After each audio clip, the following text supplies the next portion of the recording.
going to discuss the topic of what is science. What is science? And everybody have some idea about the science, that science is a subject, science is a knowledge, science is useful for everybody and knowing about the world and so many things we can say that regarding the science. But according to science, what is the definition of science? Science is the tool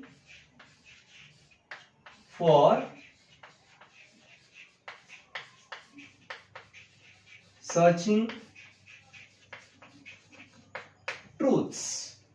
So science is a tool for searching the truth, and until one scientist have discovered a thing or maybe invented a new thing, many people doesn't know what is the truth.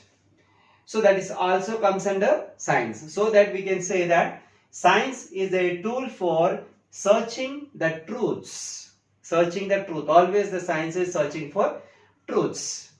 And science is an organized study of knowledge. Organized study of knowledge. Organized study of knowledge. It is an organized study. Organized.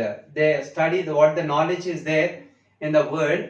It was kept in an order so that organizedly arranged, that systematically arranged the knowledge available in the world.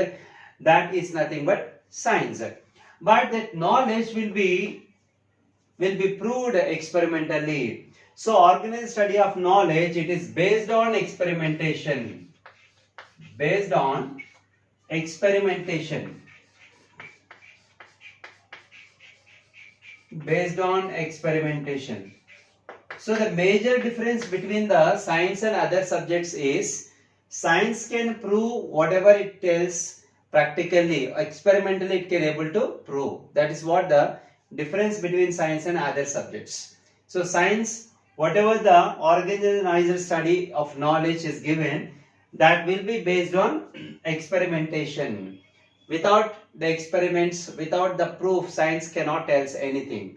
So the knowledge which is provided by the science, it was based on experimentation. That is what the most important thing, and which can able to say that proudly the science is the subject which is completely different from others, which can able to explain experimentally. This is what the thing here.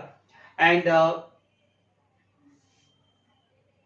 many questions are arising regarding the science. Regarding science, for example, ants. We know that ants are searching and they are directly observing the foods, even though we are keeping inside the baskets or somewhere else, the food and sweets, sugar. How ants can able to identify? This is what a big question for many people, right? And we know that the ants are going in a straight line, but how they can identify the sweets or maybe sugar in a kept in a tin or maybe in a any kind of a basket? How they can identify, right? And why we cannot see the stars during the daytime? There is a reason. That reason also giving us by science, particularly experimental science, giving the answers for these questions. And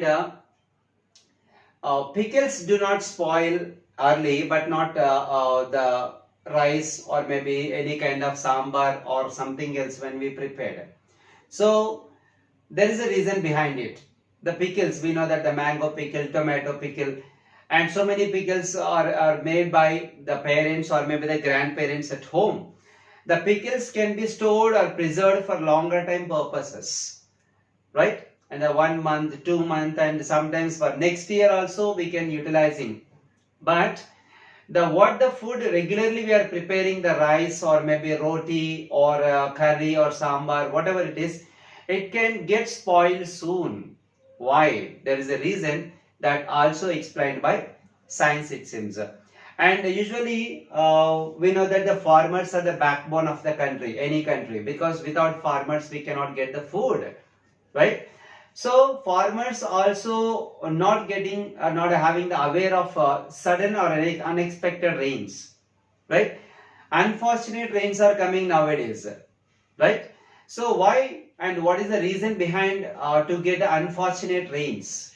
Usually rains are very common in the rainy season, so that the season named as the rainy season, because almost every day at once in a 2 days or twice a day we are getting the rains, and that is useful for the farmers, and in that particular period of time only farmers can able to grow the crops which needed more water. But unfortunate rains in the summer, in winter and some other seasons, and which are not a rainy season, also we are getting rains. So that's called unfortunate rains. This unfortunate rains also causing a lot of damage to the farmers and other people also. And what is the reason behind that getting the unfortunate rains? There is a reason that also explained by science. So many aspects are there like that. So many questions we are getting that, and why the sky is once upon a time it was blue and why it is become white or gray, different colors or changed, what is the reason for it? And diseases, and many diseases we are getting that from the beginning, cold, cough, fever, so many are there recently.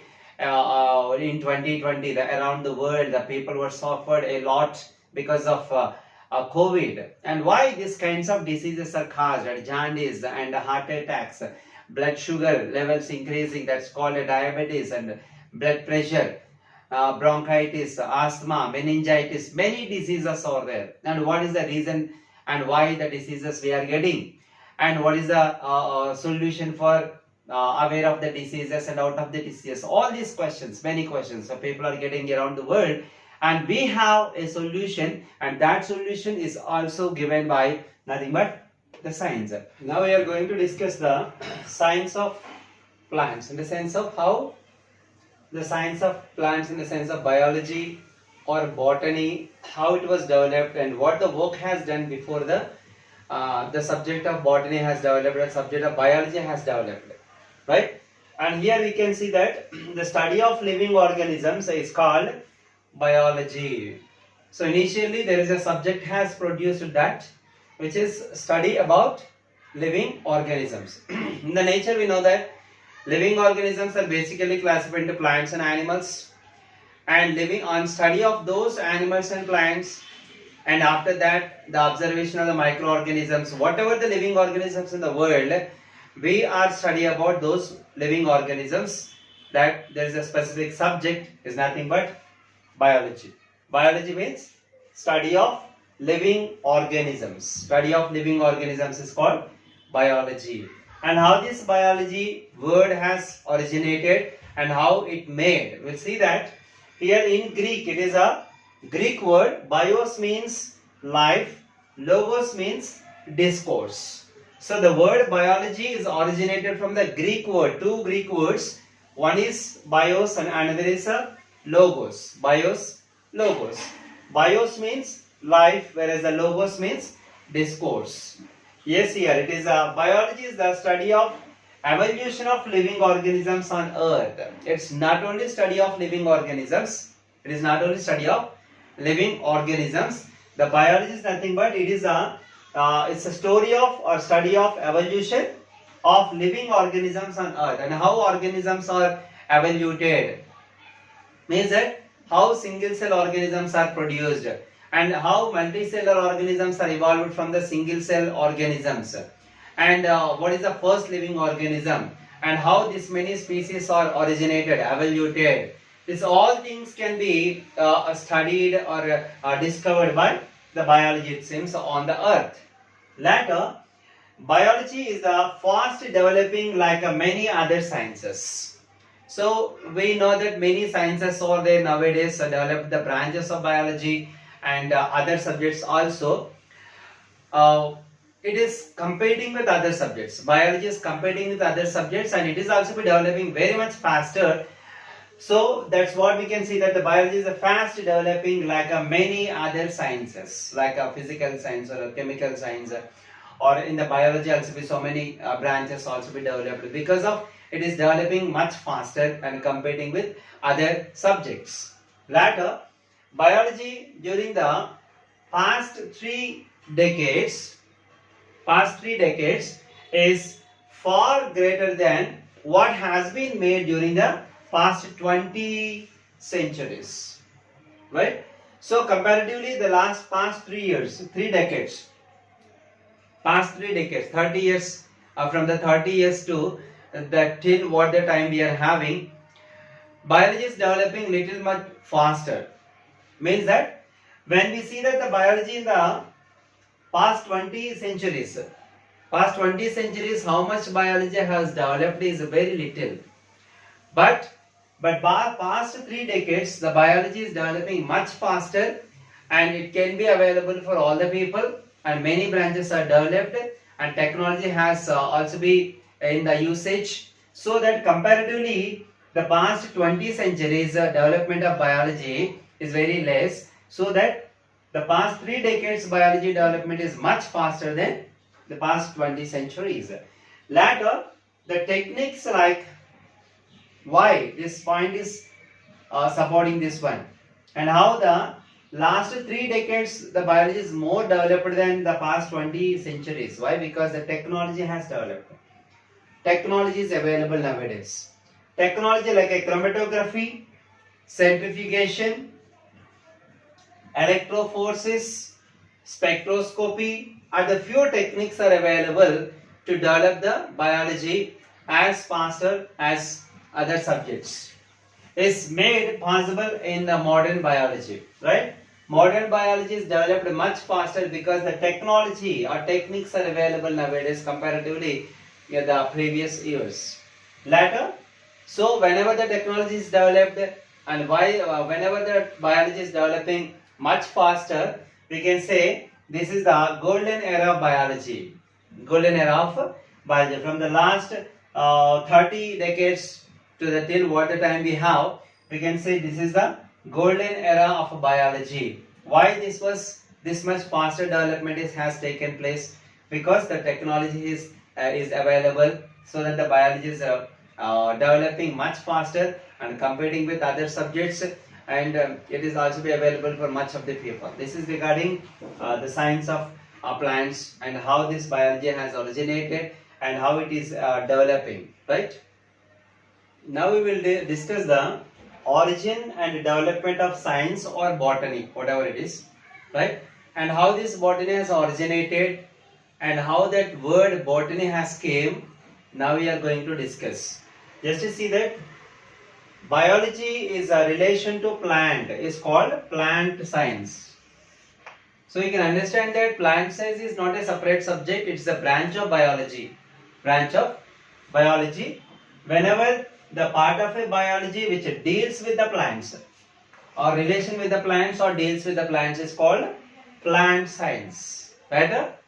And it is particularly emerged as a botany. And initially the biology which deals with the plant is called plant science, and later in the period of time it was changed into botany. What the word nowadays we are using, the botany, study of plants, is originated from the plant science. It is nothing but the part of biology deals with the plants. Later in Greek, particularly how that botany has originated. In Greek, majority of the biological words originated or extracted from the Greek and Latin only. So here the botany word is extracted from the Greek words. One is that in the Greek language, bous refers to cattle. In Greek language, bous refers to cattle, and whereas the bowskin refers to cattle feed. Bowskin refers to cattle feed. Bous means cattle. Bowskin refers to cattle feed. Okay. Later, in course of time, some years of time, the people are utilizing the same kind of words for several years. In course of time, the bowskin gave rise to a specific word, botany. Botany is the word which given or raised from the bowskin, right? Later, then which gave the birth. Botany is the word in the period of time, the people usage and changing the pattern of the subject and development of science. That's all togetherly change the botany is a word botany what we are using the widely nowadays is botany, right? So finally, the part of the biology deals with the plants is considered as a botany. Now we are going to discuss the development of science. Previously we discussed the origin of science, and now it is a development of science and how science developed and how many scientists they have done a lot of hard work behind the development of science, and how the new things are developed and how many years it was taken, and in different places of the world the people are how much they have worried to be bring about the science and all. Just we can go through it. See that here plants used for food and medicines even before the beginning of Christian era, and usually we are saying that the 2000 years ago the Christian era started, but here the plants usage and medicines are observed from the plants. It was started before Christian era has begun, right? And that it is making botany is one of the oldest science. It is not a recently originated subject. The botany is the one of the oldest science it is. Later, and regarding the different parts of the world and how people have done the hard work and in which years back they have started. Here the Egyptians and Assyrians recorded information about crops and fruit giving plants. About the crop plants and fruit giving plants in the form of pictures. They are not giving in the descriptive manner, they are given in the pictured manner, and how the people have started about the crop and agricultural practices, and what about the fruit plants, and everything they given in the picture form in the 4000 BC, means before Christ, 4000 years before Christ only. In the Egyptian civilization we can observing that the crop and also the fruit giving plants they given in the form of pictures. Later the Chinese people learned how to cultivate plants in 2500 BC, right? It was not recently started the agricultural practices and regarding the plant study. It was a long process, and it is in China it is 2500 BC it was started the cultivation of a plants. Later in India, coming to the India, there is a Atharvana Veda, and we have some Vedas, right? Atharvana Veda, Sama Veda, right? Some Vedas are there, and among them one of the most important is Atharvana Veda. In Atharvana Veda they written 2000 BC.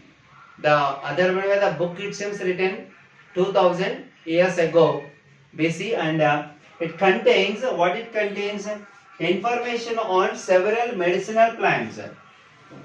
Note to be point is medicinal plants. Okay, it was written 2000 years before Christ. In that book only they are given information regarding medicinal plants, and also how these medicinal plants can be used for the different kinds of diseases and the problems or ill health, right? This is what the Indians' greatness, we should appreciate them. Later, one of the greatest Indian scientists, that the Parasara in 1300 BC, in his book he has written a book called Krishi Parasaram. The book written by Parasara is Krishi Parasaram. This Krishi Parasaram, in that book he deal agriculture. See this one, the 1300 BC only the book was written. In that book the Parasara given information regarding the agricultural practices and regarding the weed plants. We know that weed plants in the sense of unwanted plants growing along with the crop plants. And usually during the agricultural practices the farmers are take out the weed plants, remove the weed plants from the crop plants, and using the weedicides to kill the weed plants if they are more in number. So 1300 BC only the Parasara book which is written Krishi Parasaram, they informed regarding the agricultural practices and regarding the weeds also, right? And regarding that, in Vriksha Ayurveda, another book also written by Parasara. The Parasara written another book also. The first book is Krishi Parasaram. The another book is Vriksha Ayurveda. The Vriksha Ayurveda describes the different types of forests. and we know that the different forests are there, right? So in the regarding different forests only, he discovered and he given information regarding the different kinds of forest in the book of Vriksha Ayurveda. Not only the information regarding forest, but also external and internal characters of plants.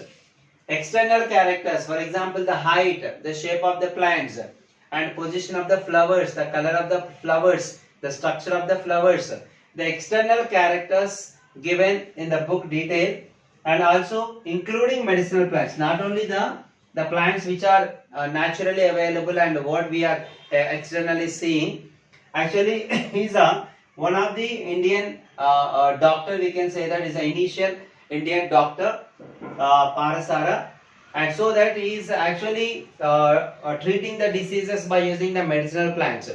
In search of the medicinal plants, he can classify the plants also, right? So that he classified the plants regarding the medicinal usages, and also be given a lot of information regarding the plants of external and internal characters. This is regarding a few information of the development of science and development of botany also. Development of science, and how many scientists they have done a hard work. They have done a lot of hard work for invention of new things and the discovery of new things and for the development of science. Just we go through it. The Socrates, Plato, Aristotle were responsible for the development of botany into a science. So most probably we can say that regarding the biology or botany, these are the scientists which we can say in the beginning of the world. These are the people who studied regarding the science, not only science of course, but they have done a hard work regarding the science, and particularly they have done the very good job for the observing botany into the science, because till that time botany is not considered, and of course it is not published actually, but it was just get into the science because of their hard work. Later, the few scientists are there in that after them. Theophrastus described the external and internal characters of 500 plants. Can you imagine that how much time he has taken? Observing 500 plants is not a simple matter. So he is the person who observed 500 plants, not only the external characters, both external and internal characters he observed, right? And later, whatever the discoveries he made, whatever the observations he made out of the 500 plants, he has completely given a description in a book which is named as a Historia Plantarum. The name of the book which is published, the internal and external characters of 500 plants, is Historia Plantarum. That was written by Theophrastus. Later, and he regarded as a father of botany. Whenever he observed more than 500 plants internally, externally, and given the detailed description about it in a specific manner in the book of Historia Plantarum, he was considered as a father of botany in the 340 BC. Later, in 16th and 17th centuries, slowly we can just go through the centuries and how science can be developed in every century, right? And here, in 16th and 17th centuries, there is another scientist named as Gaspard Bahin, and he identified 6,000 plants. He observed 6,000 plants and introducing the binomial nomenclature. This is the very much important thing he noticed. Binomial nomenclature. Binomial nomenclature means he introduced the two name system for all the plants. Two name system. For example, mango, Mangifera indica. Human beings, Homo sapiens, right? And neem plant, Azadirachta indica. Like the two names are there for almost all the things. It is called as a scientific name. Every name which consists of two names, and the first name is called genus name and the second name is called species name. This system is called binomial nomenclature. The binomial nomenclature was introduced for the first time by Gaspard Bahin by observing 6,000 plants. You can imagine that how hard work he has done for introducing this kind of a system. Not 100, 200 or 500, 600. 6,000 plants he introducing the binomial system. He made the nomenclature system, and himself he given the names of 6,000 plants. That was the hard work. Definitely we need to appreciate Mr. Gaspard Bahin. Later, in 17th century, this was happened in the 16th, 17th, and this is also the same matter in the same century. The 17th century, we can say that Robert Hooke discovered the cell for the first time. Robert Hooke discovered the cell for the first time in the bark of the oak tree in the year 1665. Actually, that comes under the 17th century only. And whatever the discoveries he made and observation of the cell, he introduced and given the detailed description about it in a book which is named as a Micrographia. Micrographia, the name which is written by Robert Hooke is a Micrographia, and regarding every detailed instruction of the cell, what you have observed is given in that. Later, Antony van Leeuwenhoek studies a bacterial cell. Actually, after the discovery of the microscope, the people started observing the microorganisms under the microscope, and he is the first person who observed the microorganisms like bacteria in a living condition. Whose name is Antony van Leeuwenhoek, and himself he also made one microscope, and he can able to see the objects 300 times bigger. And not only the bacteria, like he observed the pond water, the tooth scrap, and so many things he observed, but he is the first person who observed the bacterial cells in the living condition. This is what an important point here. In living condition, he observed the bacterial cells for the first time, who is nothing but Antony van Leeuwenhoek. And these are the few scientists. They have done a lot of hard work for the development of science, and we will discuss some more scientists later.